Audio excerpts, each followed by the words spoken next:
الأنبياء والمرسلين وعلى آله وأصحابه ومن تبعهم بإحسان إلى يوم الدين أما بعد. அன்புக்கும் மதிப்புக்கும் உரிய சகோதர சகோதரிகளே, உங்கள் அனைவரையும் இந்த நிகழ்ச்சியின் மூலமாக சந்திப்பதில் மகிழ்ச்சி அடைகிறேன். இஸ்லாத்தின் காணிக்கையாம் சலாத்தை சொல்லி ஆரம்பம் செய்கிறேன். அஸ்ஸலாமு அலைக்கும் வரஹ்மத்துல்லாஹி வபரகாத்துஹு. நாம் இன்றைய சிந்தனையில் முஹர்ரம் மாதமும் அதில் செய்யப்பட வேண்டிய அமட்களும் என்ற தலைப்பில் ஒரு சில முக்கியமான செய்திகளை உங்களுடன் பகிர்ந்து கொள்ளலாம் என்று நினைக்கிறேன். அன்பார்ந்த சகோதரர்களே, தாய்மார்களே, பெரியவர்களே, நானும் நீங்களும் புதிய வருடத்தில் காலடி எடுத்து வைத்திருக்கிறோம். ஹிஜ்ரி 1444 காலடி எடுத்து வைத்தவர்களாக இந்த பிறை 7 நாம் இருக்கிறோம். வருடங்கள் மிக அவசரமாக செல்கிறது. சென்ற வருடம் முஹர்ரம் மிக சமீபத்தில் இருந்ததை போல் இருக்கிறது. ஆனால் 12 மாதங்கள் ஒரு வருடத்தை நாம் கழித்துவிட்டு அடுத்த முஹர்ரத்திலே இருக்கிறோம். உண்மையிலேயே காலங்கள் மிக அவசரமாக ஓடுகிறது. ஒரு மனிதன் கால ஓட்டத்தின் பொழுது ஒன்றை நினைவில் வைத்துக் கொள்ள வேண்டும். மறுமை நெருங்கிக் கொண்டிருக்கிறது. காலம் அவசரமாக போவது என்பது மறுமை நாளின் அடையாளம் என்று அல்லாஹ்வின் தூதர் சொன்னார்கள். அதே போலதான் காலங்கள் போக போக என்னுடைய ஆயுள் காலம் குறைகிறது என்பதை நானும் நீங்களும் புரிந்து கொள்ள வேண்டும். சென்ற வருடம் ஹிஜ்ரி 1443 நாம் எதை நன்மைகளாக செய்தோம் என்பதை சற்று நானும் நீங்களும் சிந்திக்க வேண்டும். அன்பார்ந்தவர்களே, எனக்கும் உங்களுக்கும் அல்லாஹ் ஒரு வயது வரை வாழ்க்கையை தந்திருக்கிறான் என்றால் நாம் கழிக்க கழிக்க அந்த வாழ்வில் இருந்து குறைந்து கொண்டுதான் போகிறது என்ற அர்த்தம். உதாரணத்துக்கு 50 வருடம் என்றால் நான் 20 வருடம் வாழ்ந்திருக்கிறேன் என்றால் இந்த ஒரு வருடமும் போக அங்கே குறைந்து கொண்டுதான் செல்கிறது. கூடிக்கொண்டெல்லாம் செல்வது கிடையாது. ஆனால் இருக்கின்ற இந்த வாழ்க்கைகள் காலம் போக போக வருடங்கள் ஆரம்பிக்க மாதங்கள் முடிய முடிய ஒவ்வொரு நாளும் முடிய நானும் நீங்களும் அந்த நாளை, அந்த மாதத்தை, அந்த வருடத்தை எப்படி கழித்தோம் என்பதை கட்டாயம் மீள்பரிசீலனை செய்து பார்க்க வேண்டும். அல்லாஹுவால் விசாரிக்கப்படுவதற்கு முன்னால், அல்லாஹ் கேள்வி கேட்பதற்கு முன்னால், அல்லாஹ்வின் சன்னிதானத்தில் யாரும் இல்லாத அந்த சந்தர்ப்பத்தில், அல்லாஹு தஆலா தனிமையில் என்னையும் உங்களையும் விசாரிக்கின்ற சந்தர்ப்பத்தில் நான் என்ன பதில் சொல்ல போகிறேன் என்பதில் நானும் நீங்களும் மிக ஆயத்தமானவர்களாக இருக்க வேண்டும். எனவே காலம் போகிறதே, வயது கூடுகிறதே, ஹிஜ்ரி வருடங்கள் வந்து கொண்டே இருக்கிறது என்றெல்லாம் சந்தோஷப்படக்கூடிய விடயம் அல்ல. நானும் நீங்களும் நம்முடைய மனதுகளை மீள் பரிசீலனை செய்து நாம் எதை சம்பாதித்திருக்கிறோம், இன்று எனக்கு மரணம் வந்தால் என்னுடைய நிலைமை என்ன என்பதை நாம் ஒவ்வொருவரும் சிந்திக்க வேண்டும். தொழுகையுடைய விடயமாக இருக்கலாம், அல் குர்ஆன் ஓதுகின்ற விடயமாக இருக்கலாம், இதர சதக்காக்களாக இருக்கலாம், இதர வணக்கங்களாக இருக்கலாம். நான் எதை செய்திருக்கிறேன் என்பதை நானும் நீங்களும் பார்க்க வேண்டும். சென்ற வருடம் ஒன்றுமே செய்யாமல் நம் வாழ்வை விட்டு அந்த வருடம் கழிந்திருக்குமாக இருந்தால் நாம் உண்மையிலேயே துப்பாக்கிசாலியில் இருக்கின்ற காலத்தை நாம் நல்ல முறையில் பயன்படுத்த வேண்டும். இந்த வருடம் அதாவது முஹர்ரம் மாதத்தில் தான் ஆரம்பிக்கிறது. மாதங்களை பற்றி அல்லாஹு தஆலா அல் குர்ஆனிலே சொல்லுகின்ற பொழுது நாம் இப்பொழுதே கிறிஸ்துவ கலண்டருக்கு பழகி இருக்கிறோம். கிறிஸ்துவ கலண்டரில் ஜனவரியிலிருந்து டிசம்பர் வரைக்கும் 12 மாதம். அல்லாஹு தஆலா தன்னுடைய கணக்கீட்டில் மாதங்களை பற்றி அல்லாஹு தஆலா சொல்லுகிறார். அல் குர்ஆன் சூரத்து தௌபாவிலே சொல்லுகின்ற பொழுது இன்ன இத்தஷ் ஷுஹூரி இன்தல்லாஹி 12 ஷஹரா.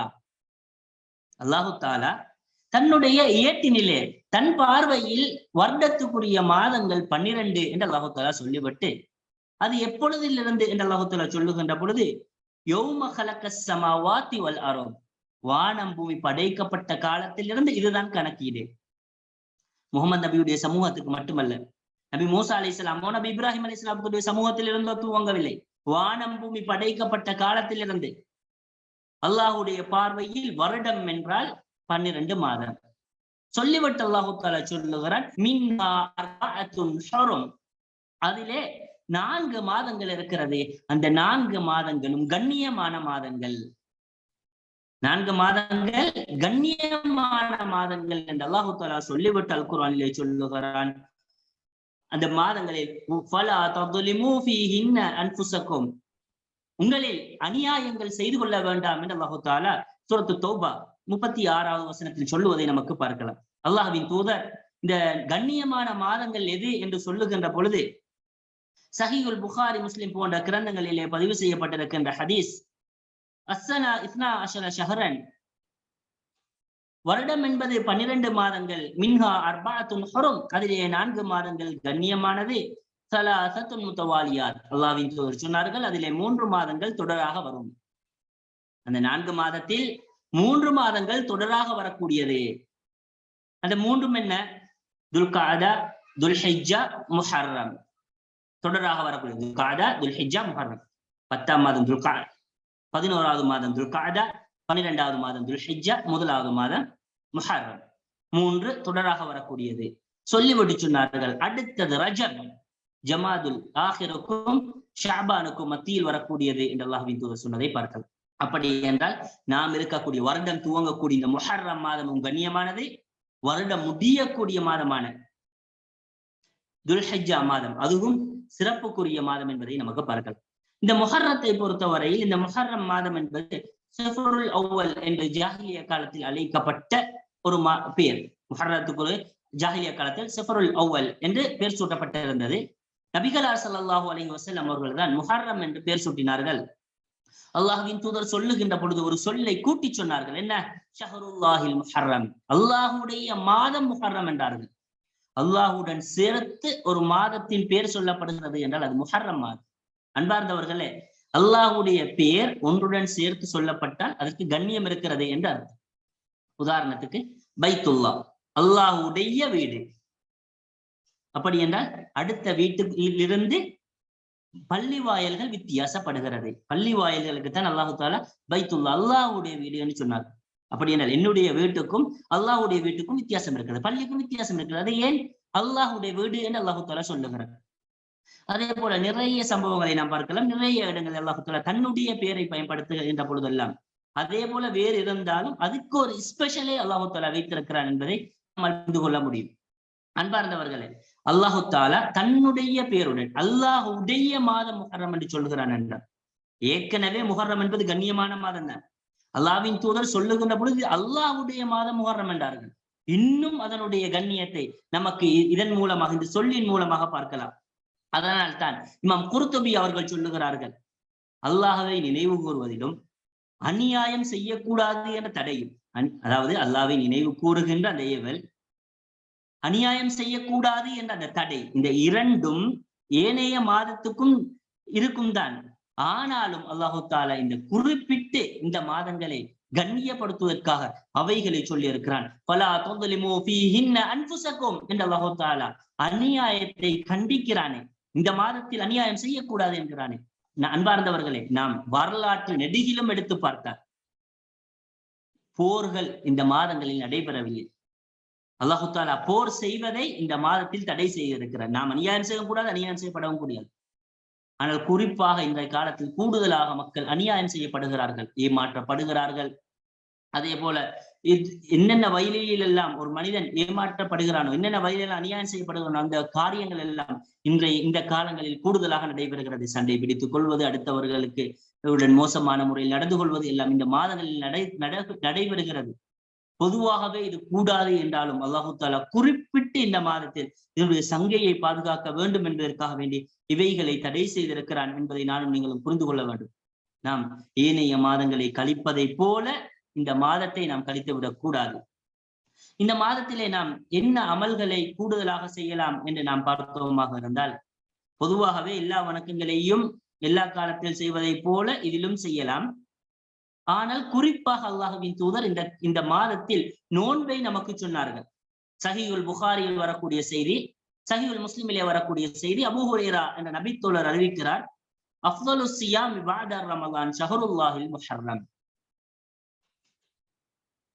நோன்பில் ரமலானுக்கு பின்னால் மிகச் சிறந்த நோன்பு முஹர்ரம் மாதத்தில் பிடிக்கக்கூடிய நோன்பு.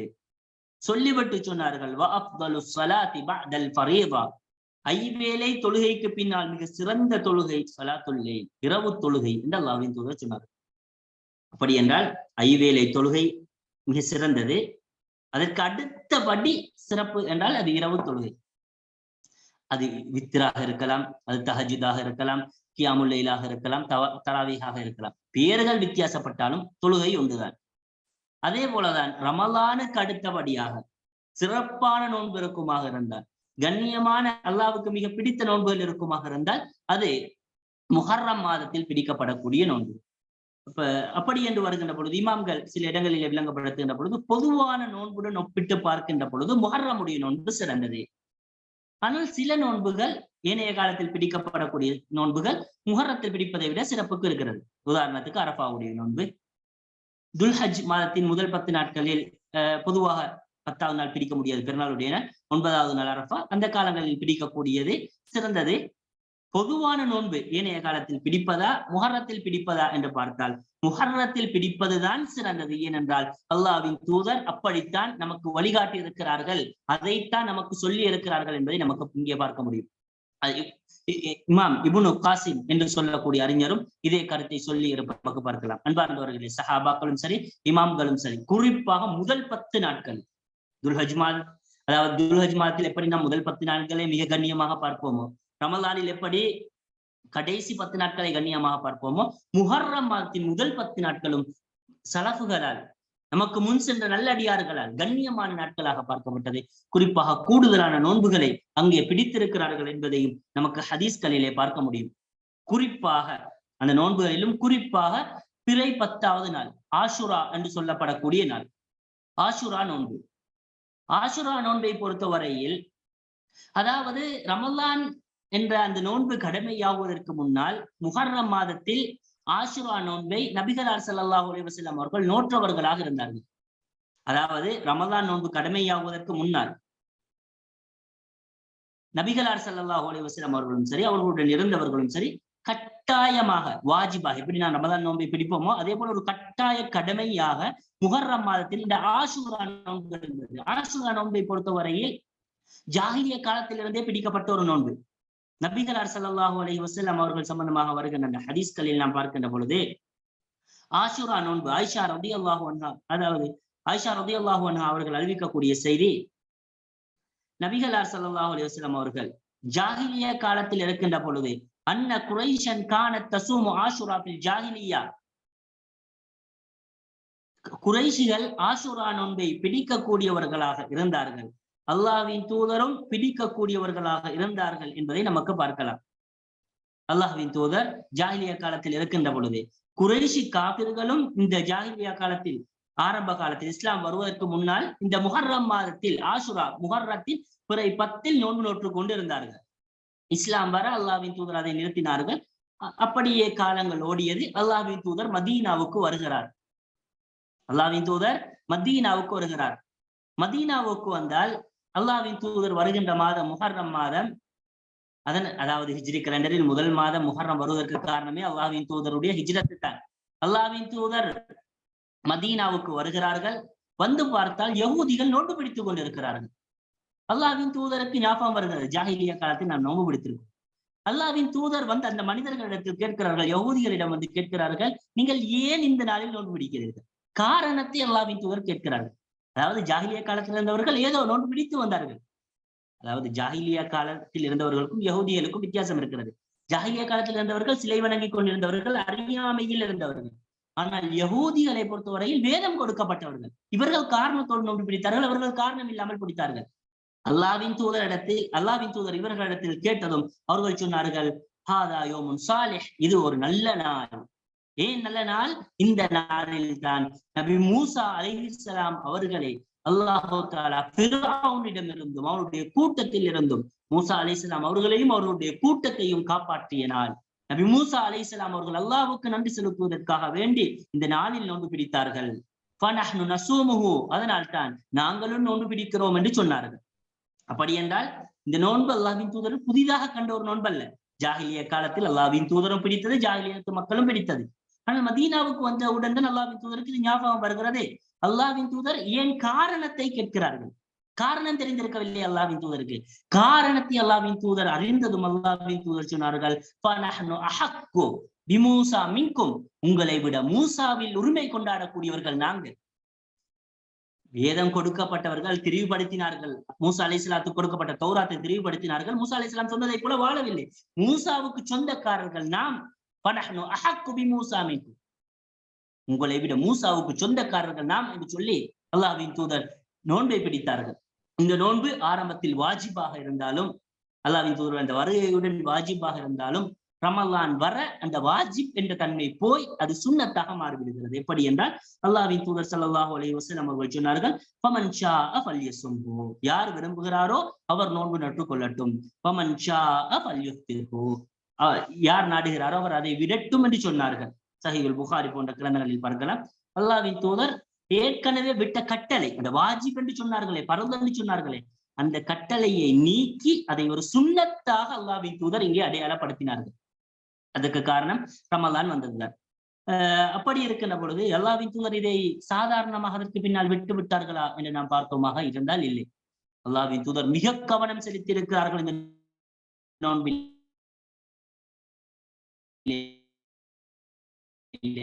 சாதாரணமாக விடவில்லை. சில ஹதீஸ்களை நமக்கு பார்க்கலாம். அல்லாஹ்வின் அவர்கள் அதாவது மதீனாவுக்கு பக்கத்தில் இருக்கக்கூடிய அந்த ஊருக்கு சிலரை அனுப்பி அல்லாஹ்வின் தூதர் சொன்னார்கள், இன்று ஆஷுராவுடைய நாள், இன்று முஹர்ரம் மாதத்தின் பிறை 10வது நாள், யாரெல்லாம் நோன்பாளிகளாக விடிந்தார்களோ அவர்கள் நோன்பை தொடரட்டும், யாரெல்லாம் நோன்பில்லாதவர்களாக விடிந்தார்களோ அவர்கள் இந்த நேரத்திலிருந்து அவர்கள் நோன்பை தொடரட்டும் என்றார்கள். நோன்பு பிடித்தவர்கள் கடைசி வரைக்கும் இருக்கட்டும், நோன்பை பிடிக்காமல் காலை அடைந்தார்களே நோன்பு பிடிக்காதவர்கள் இப்பொழுது நான் சொன்னதிலிருந்து சூரியன் மறையும் வரைக்கும் நோன்போடு இருக்கட்டும் என்று அல்லாஹ்வின் தூதர் ஸல்லல்லாஹு அலைஹி வஸல்லம் அவர்கள் சொன்னார்கள். அதனால் தான் சஹாபாக்கள் சொல்லுகிறார்கள், குன்னா பஅத தாலிக், அதற்கு பின்னால் அல்லாஹ்வின் தூதர் அப்படி சொன்னார்களே, அந்த வார்த்தைக்கு பின்னால் நஸூமுஹு, நாங்கள் நோன்பு பிடிப்போம், எங்களுடைய குழந்தைகளுக்கும் நோன்பை பிடிக்க வைப்போம், சின்ன குழந்தைகளுக்கும் நோன்பை பிடிக்க வைப்போம். அந்த சின்ன பிள்ளைகள் பசியில் கத்தினால் விளையாட்டு பொருட்களை நாம் கொடுத்து விடுவோம். நோன்புடைய கஷ்டம் தெரிகின்ற பொழுது விளையாட்டு பொருட்களை கொடுத்து அவருடைய சிந்தனைகளை மாற்றி விடுவோம் என்று சொன்ன செய்தியை சஹீஹுல் புகாரி போன்ற கிரந்தங்களில் பார்க்கலாம். அன்பார்ந்தவர்களே, இது முக்கியமான செய்தி. நாம் பிடிப்பது மட்டுமல்ல, வீட்டில் இருக்கக்கூடிய சிறிய குழந்தைகளையும் பிடிக்க வேண்டும். உண்மையிலே அல்லாஹு தஆலா ரலியல்லாஹு அன்ஹும் வரது அன் என்று சொல்கிறான். அல்லாஹ்வால் பொருந்திக் கொள்ளப்பட்ட சமுதாயம். சிறிய குழந்தை அதாவது நோன்பின் கஷ்டம் விளங்கி அழுதால் விளையாட்டு பொருட்களை கொடுத்து சமாளித்து விடுவார்களே தவிர சாப்பாட்டை கொடுத்து விட்டு நோன்பை விட வைப்பதல்ல. கஷ்டப்பட்டு நோன்பை பயிற்சி வைப்பார்கள். அதற்கு பின்னால் நாங்கள் நோன்பை, அந்த ஆஷுராவுடைய நோன்பை விடவே இல்லை என்று சஹாபாக்கள் சொன்ன அந்த செய்திகளை நமக்கு பார்க்கலாம். எனவே அன்பார்ந்தவர்களே, நாம் 7வது பிறையில் இருக்கிறோம். நாம் 10வது பிறை ஆஷுராவுடைய நோன்பை கட்டாயம் நாம் பிடிக்க வேண்டும். ஆஷுராவுடைய நோன்பு அல்லாஹ்வின் தூதர் ஸல்லல்லாஹு அலைஹி வஸல்லம் அவர்கள் சொன்னார்கள், ஆஷுராவுடைய நோன்பு இருக்கிறதே, இன்னி அஹ்தஸிபு அலல்லாஹி அய்யுகஃபிர ஸனத்தல்லதி கப்ல, அல்லாஹ்வின் தூதர் சொன்ன செய்தி சஹீஹுல் முஸ்லிமிலே பதிவு செய்யப்பட்டிருக்கிறது. இந்த நோன்பு, இந்த ஒரு நாள் நோன்பு, ஆஷுராவுடைய இந்த நோன்பு முன் சென்ற ஒரு வருடத்துடைய பாவத்தை மன்னிக்கும் என்றார்கள். எப்படி அரபாவுடைய நோன்பு 2 வருடத்தின் பாவத்தை மன்னிக்குமோ, அதே போல நாம் செய்கின்ற சிறிய சிறிய தவறுகளை, சின்ன பாவங்களை இந்த ஆஷுரா நோன்பு மன்னித்து விடும். அந்த பாவங்களை, ஒரு வருடத்துடைய பாவங்களை அழித்து விடும், சிறிய பாவங்களை இல்லாமலாக்கிவிடும் என்று அல்லாஹ்வின் தூதர் சொன்னதை நமக்கு பார்க்கலாம். எனவே அன்பார்ந்தவர்களே, 10வது நாள் நாம் கட்டாயம் நோன்பு பிடிக்க வேண்டும். இது முக்கியமான செய்தி. ஆனால் இந்த 10வது நாளை யஹூதிகள் ஒரு பெருநாளாக மாற்றி இருந்தார்கள். அதனால் அல்லாஹ்வின் தூதருக்கு இது கடைசி காலங்களில் கேளப்படுகிறது, அல்லாஹ்வின் தூதரை இந்த 10வது நாளை இவர்கள் பெருநாளாக வைத்திருக்கிறார்கள், பெருநாளை போல காட்சி அளிக்கிறார்கள், பெருநாளை போல கொண்டாடுகிறார்கள் என்று சொன்னதும் அல்லாஹ்வின் தூதர் ஸல்லல்லாஹு அலைஹி வஸல்லம் அவர்கள் சொன்னார்கள், அப்படியாயின் அடுத்த வருடம் நான் உயிரோடு இருப்பேனாக இருந்தால், அடுத்த வருடம் நான் உயிரோடு இருந்தால் நான் 9வது நாளையும் சேர்த்து நோன்பு பிடிப்பேன். 9, 10. ஏன் காரணம்? அவர்களுக்கு மாற்றம் செய்ய வேண்டும் என்பதற்காக. அல்லாஹ்வின் தூதரை பொறுத்தவரையில் யஹூதி நசாராக்களுக்கு தேடி தேடி மாற்றம் செய்தார்கள். அதனால் தான் ஒரு யஹூதி சொன்ன செய்தி சஹீஹுல் முஸ்லிமிலே பதிவு செய்யப்பட்டிருக்கிறது. இது என்ன தூதர், நாம் எதை சொன்னாலும் மாற்றியே சொல்லுகிறாரே என்று சொன்ன செய்தியை நமக்கு பார்க்கலாம். ஏனென்றால் அந்த அளவுக்கு அல்லாஹ்வின் தூதர் யஹூதி நசாராக்களுக்கு மாற்றம் செய்திருக்கிறார்கள், காஃபிர்களுக்கு மாற்றம் செய்திருக்கிறார்கள் என்பதை பார்க்கலாம். எனவே அந்த அடிப்படையில் அல்லாஹ்வின் தூதர் நோன்பினிலும் மாற்றம் செய்ய வேண்டும், அவர்களுக்கு நாம் ஒப்பாகிவிடக் கூடாது என்பதற்காக வேண்டி அல்லாஹ்வின் தூதர் ஸல்லல்லாஹு அலைஹி வஸல்லம் அவர்கள் இந்த விடயத்தை நமக்கு வழியை காட்டியிருக்கிறார்கள். 9வது நாள் பிடிப்பது என்பது யஹூதிகளுக்கு மாற்றம் செய்வதற்காக. 10வது நாள் நோன்பு பிடித்தால் ஒரு வருடத்துடைய பாவம் மன்னிக்கப்படும். சிலரை பொறுத்தவரையில் 9ஐ பிடித்து விட்டு 10ஐ விட்டு விடுவார்கள். இது ஒரு துப்பாக்கியமான ஒரு நிலை. நாம் பிடிக்க வேண்டிய கட்டாயம் 10 தான். 9 பிடிப்பது என்பது யஹூதிகளுக்கு மாற்றம் செய்வதற்காக வேண்டி. ஷேகுல் இஸ்லாம் இப்னு தைமியா ரஹிமஹுல்லாஹ் அவர்கள் சொல்லுகிறார்கள், ஒரு மனிதன் 10ஐ மட்டும் பிடித்தானாக இருந்தாலும் அது பிரச்சனை கிடையாது, ஆனால் பிடிக்கப்பட வேண்டியது 10 தான். யஹூதியர்களுக்கு மாற்றம் செய்வதற்காகத்தான் நோன்பு பிடிக்கப்படுகிறது என்று சொன்ன செய்தியை நமக்கு பார்க்கலாம். எனவே அன்பார்ந்தவர்களே, நாம் முஹர்ரம் மாதம் முதல் மாதத்தை அடைந்திருக்கிறோம். அதாவது புது வருட கொண்டாட்டங்கள், புது வருடங்கள் என்றெல்லாம் இஸ்லாம் நமக்கு அடையாளப்படுத்தவில்லை. ஒரு கணக்கீட்டுக்காக இப்படி வைக்கப்பட்டிருக்கிறது. எனவே இந்த காலம் நம்மை தாண்டி போய்கொண்டிருக்கிறது என்பதை சிந்திப்பதற்கு ஒரு வழியாக இருக்கிறது. எனவே நம்முடைய வயதுகள் குறைந்து கொண்டு போகிறது, மன்னரைக்கான நேரம் நெருங்கிக் கொண்டிருக்கிறது.